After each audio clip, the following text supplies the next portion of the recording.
Hi everyone, I welcome you to this class of physics where we are making physics look as simple as ABC. So in today's discussion we are going to look at a very beautiful and wonderful topic: effects of forces.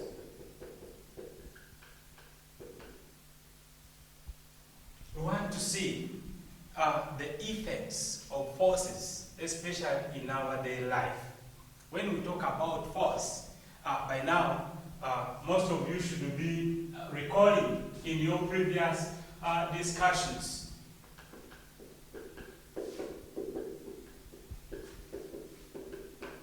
What force is? What is force?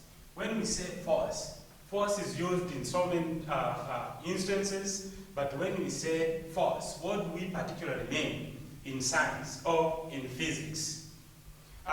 Just like you remember, your teachers must have talked about displacing particular objects from one position to another, compressing certain objects, or making them to expand. So, in a situation that involves a push or a pull of something is regarded to be force. So, just like you saw in your discussions, you must have talked about force as a pull or push. And it's not only that, but you see that when something is pulled or pushed, it will change from one position to another. Just take an example of this calculator here. It is comfortably resting here. Now, when I push it, when I apply force on it, the calculator will move from one position to another. So, in that instance, I have applied force on the calculator. Similarly, you can pull something. When I'm pulling this, I'm using force. This thing cannot move on its own. I'm pulling it, I'm using force. I push it, I still use force. So you can see force brings about a change in position and several other effects, as we are going to see in this discussion. Just sit, relax, get your book and pen, and enjoy the lesson. So, what are the effects of forces? One, I just want to look at what everyone is conversant with, and that is about shape and size. We all know very well that force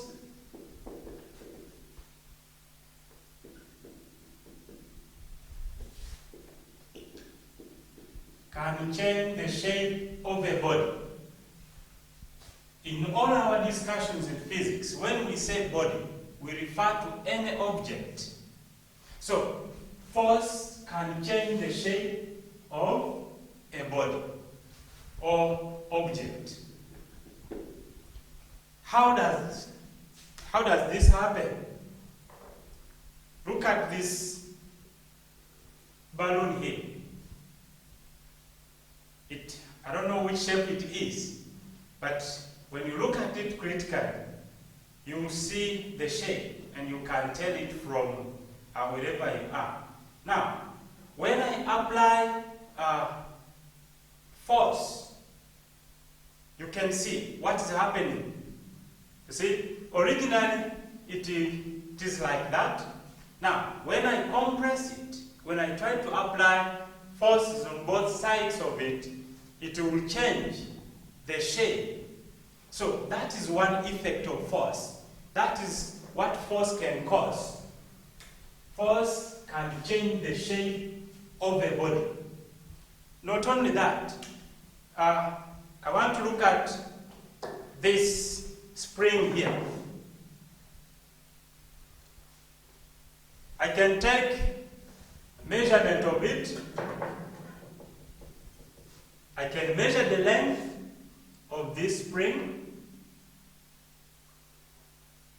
Here it is 15 centimeters. Now, when I get a load, which is now acting as my force, and I place on it, see critically what is happening. The shape of the spring has changed completely. And what else do you notice here? You see that originally it was 15 centimeters.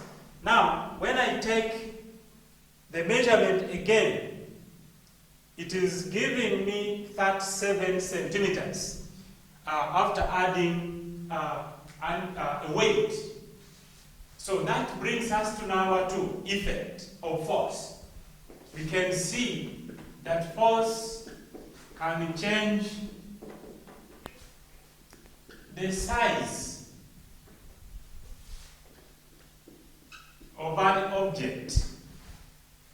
Force can change the size of an object. You can see from 15 centimeters to 37 centimeters. That means the size, the length, in this case, has changed by application of the force.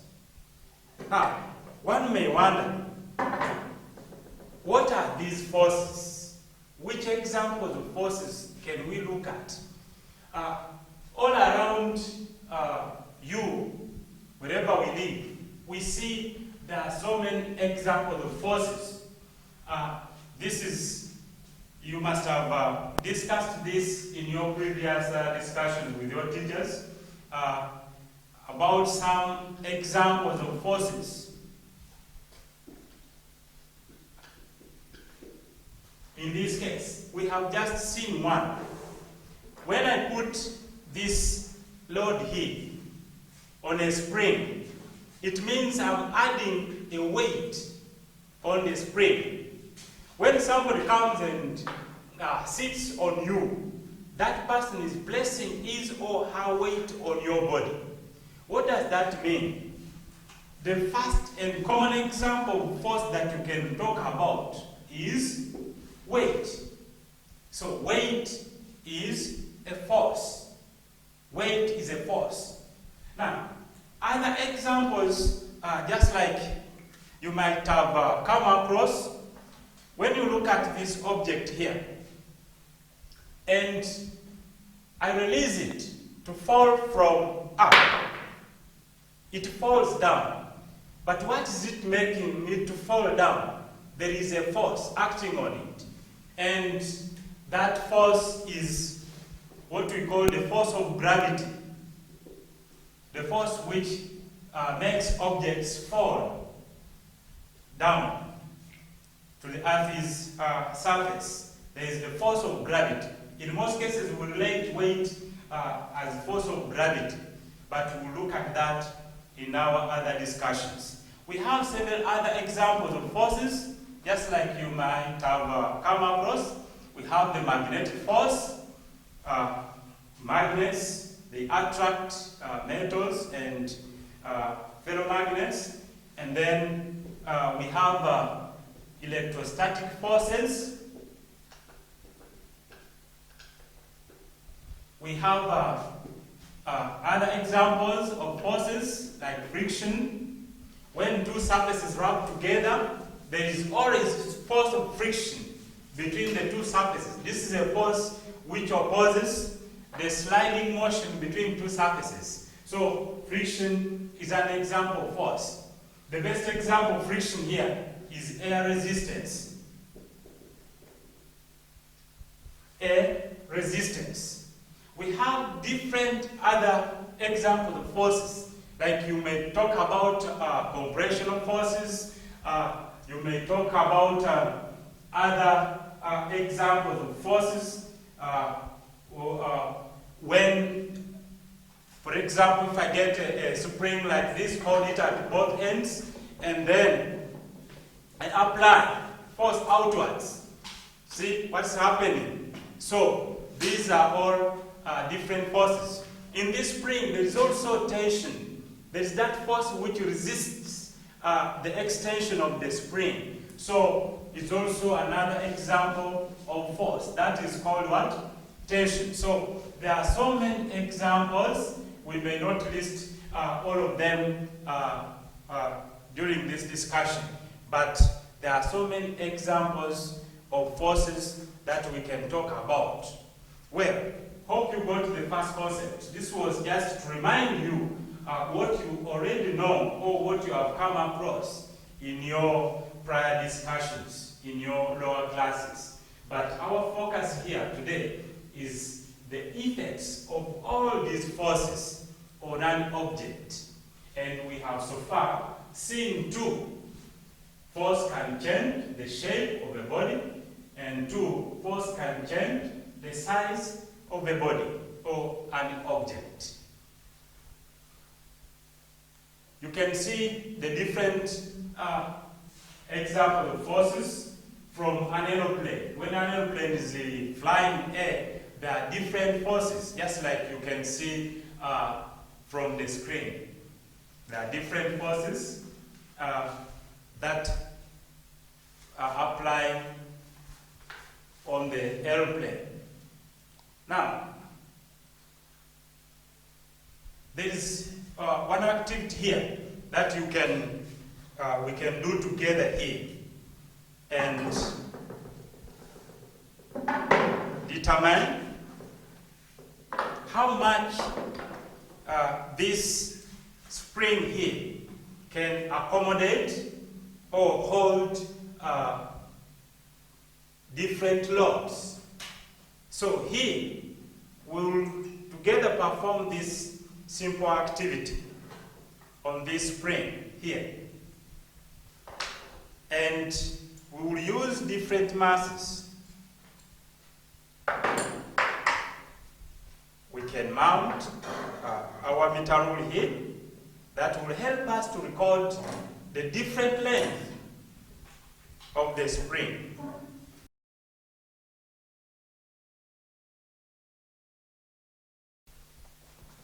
All right. Okay, so here we are looking at the effect of force on shape and size. And that one will be summarized in this law here that was formulated by Robert Hooke, and is known as Hooke's law. What does it mean? It states that the force applied on a stretching material is directly proportional to the extension. And our task here is now to understand what we mean by extension. We have seen when we put this mass here on the spring, this is the force that we are applying, the weight or the load that we are applying. Now, what do we mean by extension here? So, initial position of pointer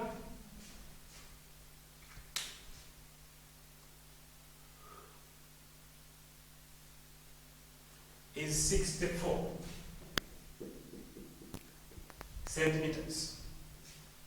Then I place the load of 100 grams, and I can take the new position of the pointer. In this case, the new position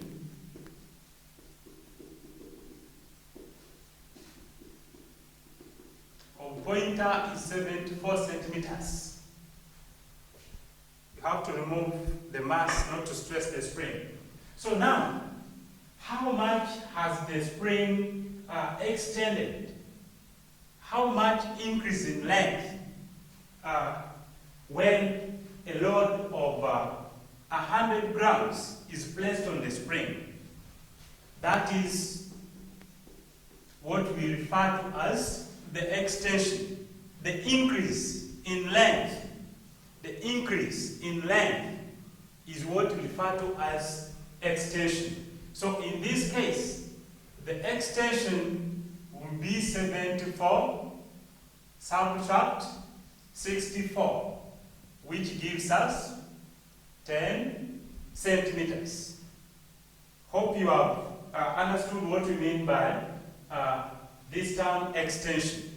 It just refers to the increase in length, or how much the material, like the spring, extends from its original length. That is the extension. So Hooke's law is saying that when we have a force and we add it to the spring, the extent to which it extends is proportional to the force, or the force applied is proportional. Should be knowing what this sign means in mathematics. It means proportional. When the force increases, the extension also increases. In most books, instead of E, they use the letter X for extension. So they write force is proportional to extension X. So we can write E for extension or X, depending on which book we are using. In either case, as long as you define the letters. So that is what we call Hooke's law. Extent force applied on a body is direct proportion to the extension, as long as that body is a stretching material or elastic material. That is what we refer to as Hooke's law.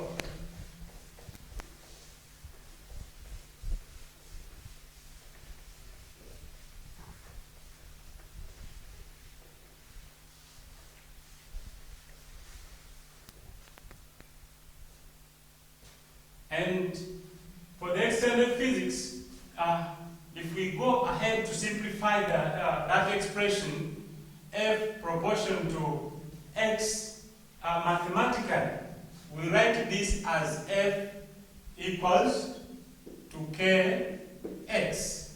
In this case, K is known as the spring constant, or the constant of any material, if it's not a spring. So K is just a constant of proportionality, which every material has its own constant. So X, we said X is the extension, and F is the load, or the force applied. So we can relate extension and force by the expression F equals Kx. In this case, if you want to calculate K, you just make K a subject of the formula and saying K equals F divided by X. And if you perform an experiment, in this case, we may not have enough time to go through the details of the whole experiment, but what I've showed you here is how we go about the experiment to verify Hooke's law, to show that the force applied is proportional to the extension. If we go ahead and add different masses, like we started with 100, if we add another mass, it will extend further down. So if we go ahead and calculate the different extensions, okay, after performing our experiment, we can draw a table of results. And what shall we have in the table? We will have the load that we have added, the masses. We can calculate the force or weight. And then in our table, we shall also have the extension. We can calculate or find out the extensions, how much it has been increasing after every load added. So, if you come up with a table like this, because it's an experiment, you have different loads and producing different extensions. You can plot a graph of force against extension.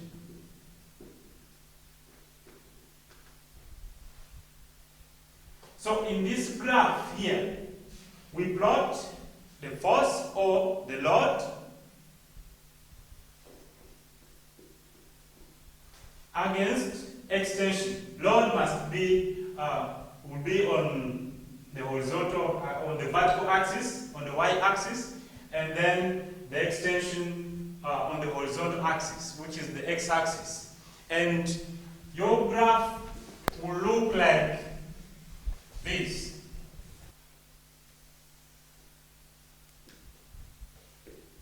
Remember, we have load here, and we have extensions in whichever unit you have used for extension, whether millimeters or centimeters. So, after plotting different values, you will come up with a graph of that kind. And it will be a straight line graph. If it is not particularly so much in line, you have to draw the line of best fit, which is a straight line, and in this case it should pass through the origin. So this is how our graph will look like for some values that you have tabulated in the table. The straight line graph here indicates mathematically that the force or the load that you have added to the spring is in proportion to the extension. That is what the mathematical implication of this expression show. If you get a straight line graph passing through the origin 0, 0, it shows that the force is proportional to the extension. This region here is what we call the Hooke's law region. In this case, force is proportional to the extension. But when we perform the experiment further with different masses, you'll find that some masses will not produce, will just break or spoil the spring. If you add continuously the masses, we may stress the spring beyond its limit. And if we continue plotting the same values, we will come up with a graph like that. If we try to complete it at this point, it will cease to be a straight line.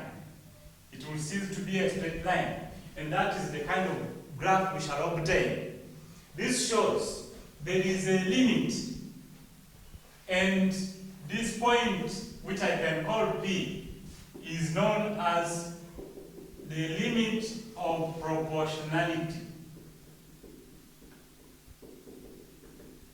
The limit of proportionality.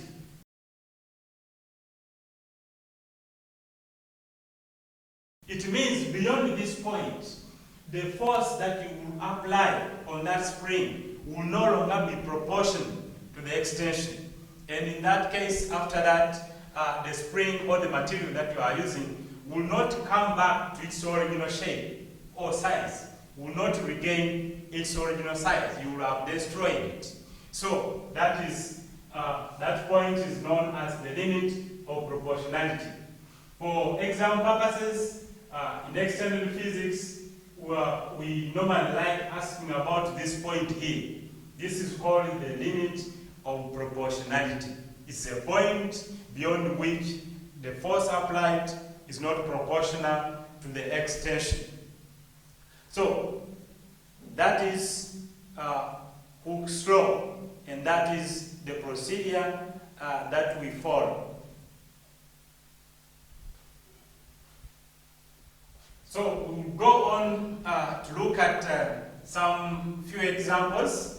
I can give you just one example here to use the formula, and you go ahead and look at some other questions and try to attempt them in your free time. So let's look at this simple example. Can say a load of 10 newtons is applied on a spring,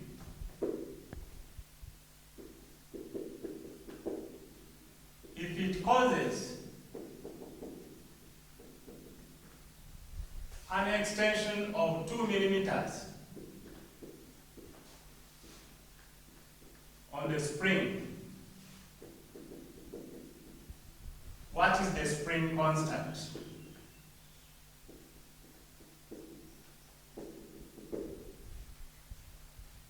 A load of 10 newtons is applied on the spring.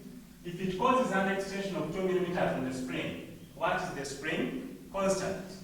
So here, the spring constant, remember, is our K.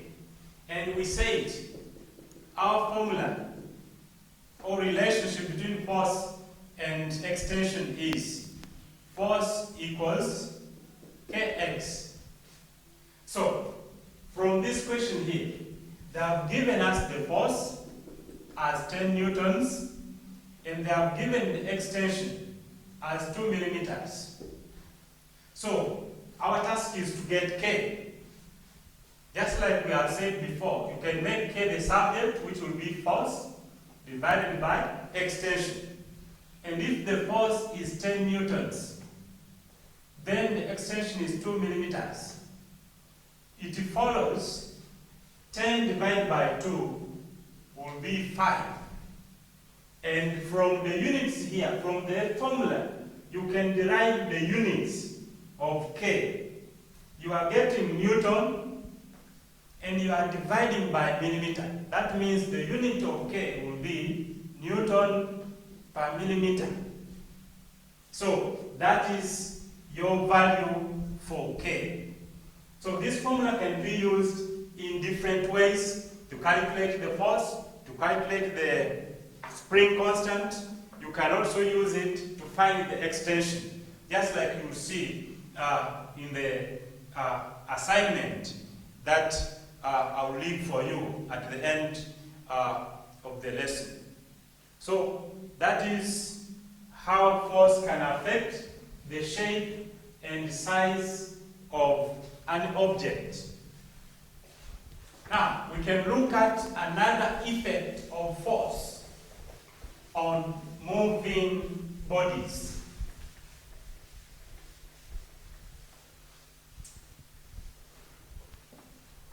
In that, what we have so far discussed is the effect of force on a stationary body, like this spring here. It is just stationary here.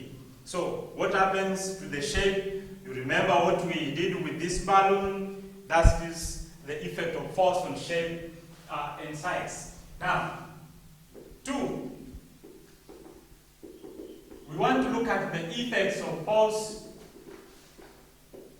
on moving bodies or moving objects. We'll use a simple illustration. I'll use my calculator here. Just assume this one is my car. It is resting here. So, when a force is applied on it, it's causing it to move. I'm applying a force on it, I'm causing it to move.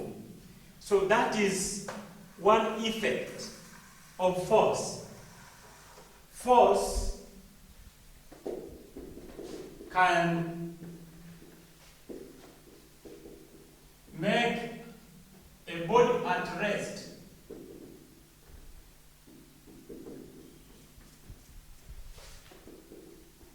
to start moving. It can cause a body which is at rest, which is initially not moving, to start moving. Let's look at another effect. Assuming this body here is moving in this direction, then all of a sudden there is another force which is a greater force is acting from the sides. Initially it was moving in that direction, but because of the other force is changing the direction, is changing the direction of the object. So we can see another effect, that force can change the direction of an object. Force can change the direction of a moving object. Not only that, if this object is moving at 1 meter per second speed, and there is another force acting on it, the object will either increase speed or decrease speed, depending on the type of force. So that is number 3. Force can change the speed of a moving object. Force can change the speed of a moving object. So these are, just like we said, it can make a body at rest to start moving. It can also make a moving object to stop. We can also record that as another effect. Force can make a moving object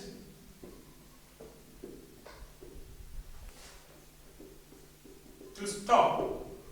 You see, the object was moving and suddenly there is another force acting from the opposite direction.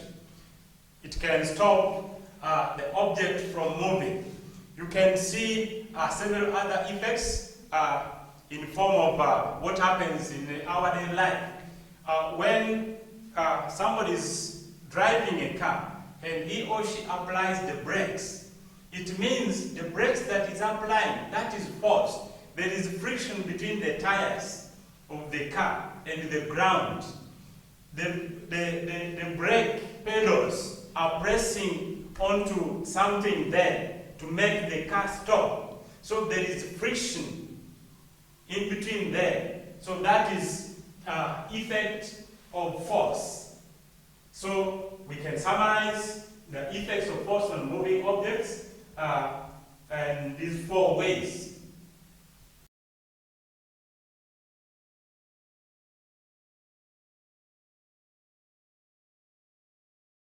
Okay, so hope by now you can state all the effects of force on any moving object, just like we have discussed them. Should be able to answer any question, and also not only answering questions in exams, but applying these things that we are learning in real life.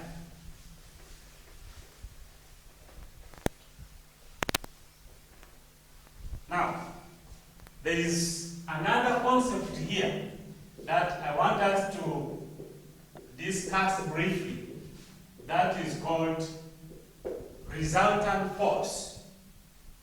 What do we mean by resultant force? You may have a body where there are different forces acting on it. If I am moving, there are different forces that are acting on my body. There is air resistance. When I'm moving, there is effect of wind, and there is also friction between the sole of my shoes and the ground. So there are different forces that are acting. Now, those different forces can be summarized or represented by just a single force. And that single force, which represents a system of 2 or more forces, is what we call resultant force.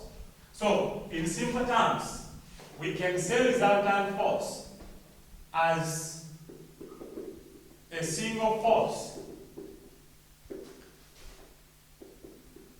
that represents a system of two or more forces. Say for example, if I have a block here, there is a force of 2 newtons acting in that direction.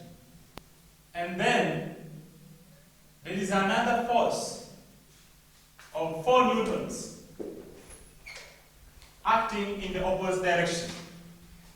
This system will move in a particular direction depending on the size of the forces.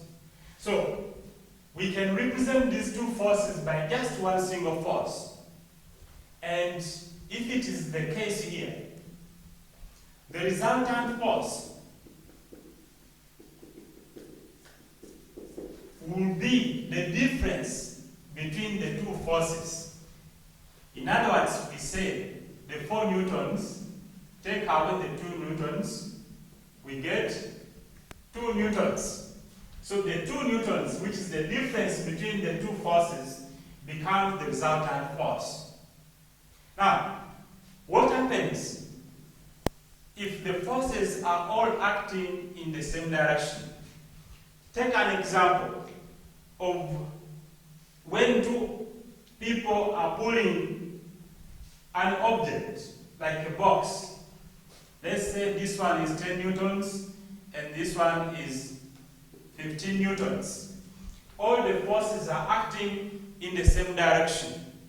So if that happens, it means this whole body here, this object will move in that direction.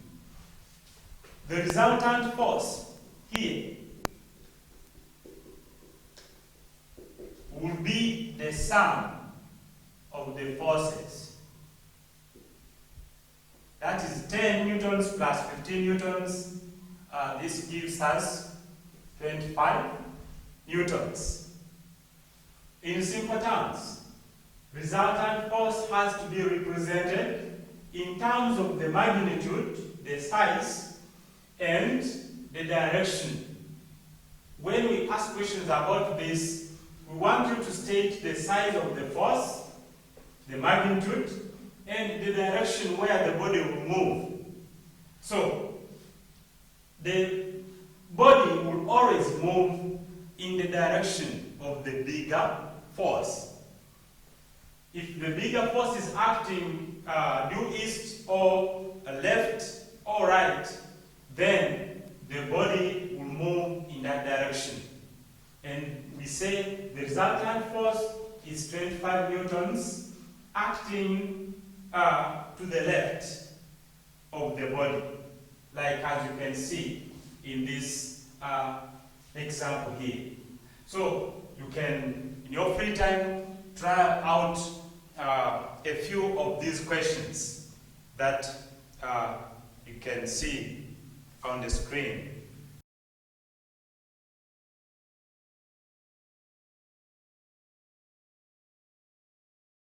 Okay, so let's look at a few instances or cases where we apply the resultant force. Most of you have played with these levers, or you know it as the seesaw, where you have a pivot. See, one small girl will sit this side, and another one will sit this side, and then they will begin playing. You see that this lever here, the rod on which they are seated on, may not balance.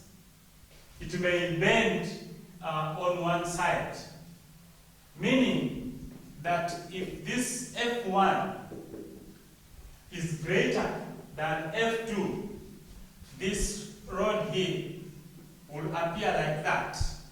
It will appear like that because this force F1 here is greater than F1 is greater than F2. So that means the resultant force is in that direction, and that's where it will bend towards. a situation where a body is moving like a car. You can look at this car.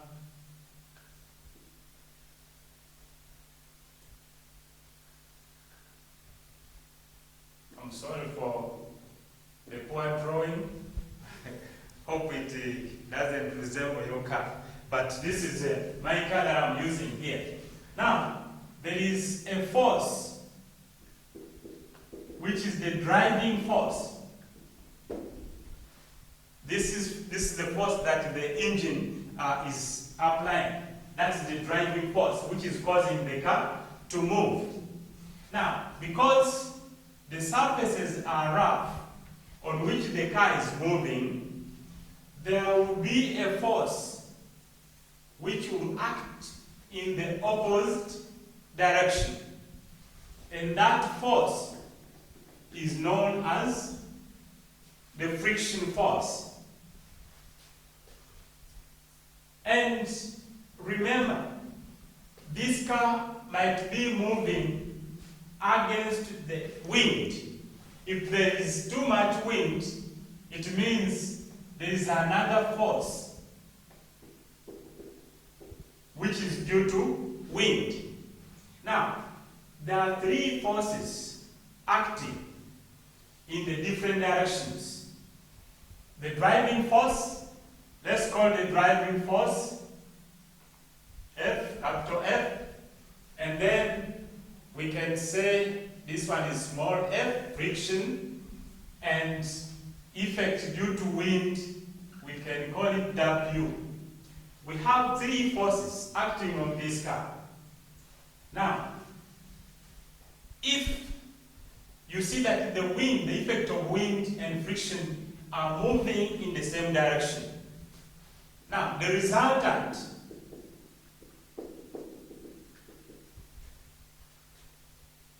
will be the force, the driving force, minus these forces which are opposing motion. Motion is in that direction. So we have friction and the effect due to wind, which is also some form of friction. So in terms of letters, we say this is F, friction, and W. F and W are acting in the same direction against the driving force. So for us to get the resultant, we have to get the driving force and subtract the friction plus the effect due to wind. Now, you note, if the speed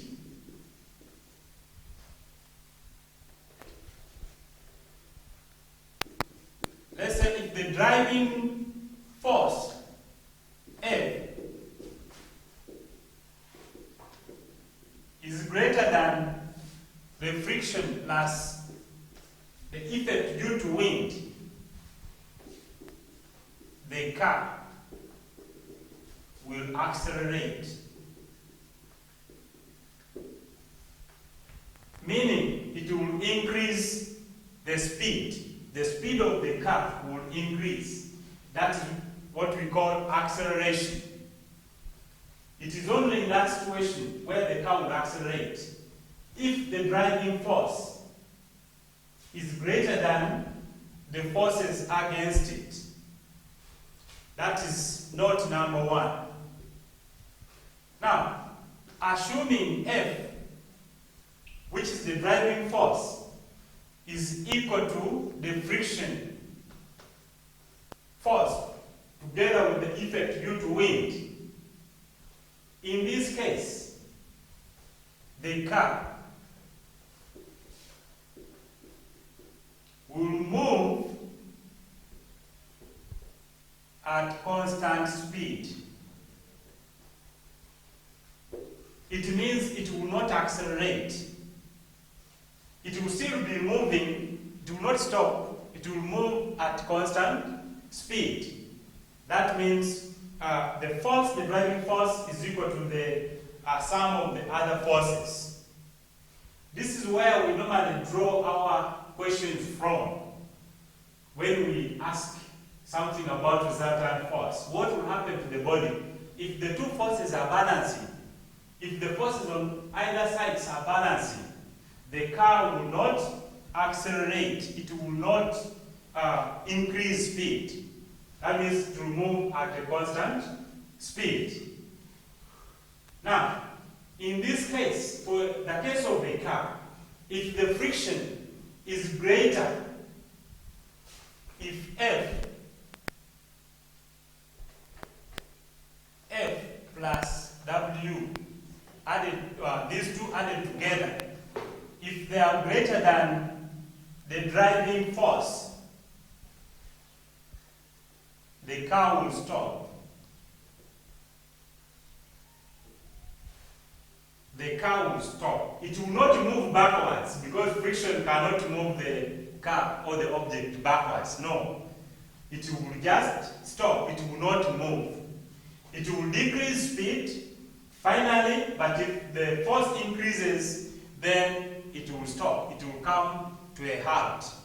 That is instances where we apply the resultant force. So you should take note of those three cases in relating these forces that are acting on a moving object. So lastly, I want us to look at the relationship between the resultant force, mass, and acceleration.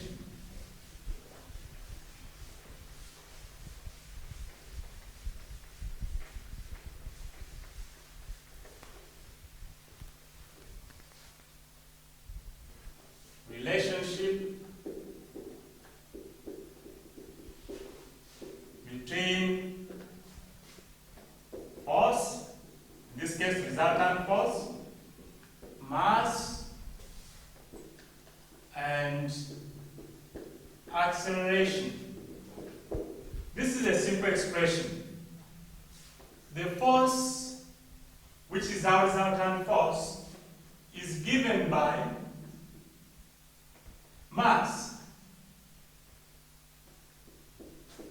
of the body times the acceleration. During motion, which topic you have done or you are about to do, you talked about acceleration. So the force, which is the resultant force, is equal to ma, meaning mass times acceleration. So this is how we can calculate the mass or the acceleration. I'll just take one example here. If the mass of the body is 600 kilograms and the acceleration is 2 meters per second, that means the resultant force F, which is equal to ma, will be calculated by getting 600 times 2. And this one gives us 1,200. And because it is force, the unit is newtons. That is how we get the resultant force if we are given mass and acceleration. So you try out a few examples that I've prepared here for you. So thank you very much once again. Have a wonderful time in this critical moment.